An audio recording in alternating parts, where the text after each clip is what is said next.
புத்தகம்தான் மாற்றம், புத்தகம்தான் கருவி, புத்தகம்தான் அறிவு, புத்தகம்தான் ஒழுக்கம்.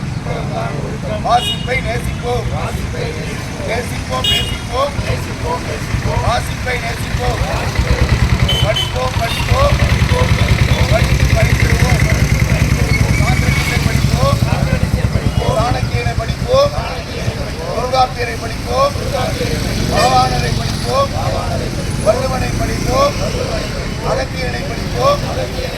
படிப்போம் படிப்போம், வாசிப்பை படிப்போம், நேசிப்போம் நேசிப்போம், படிப்பை நேசிப்போம், வாசிப்பை சுவாசிப்போம், வாசிப்பை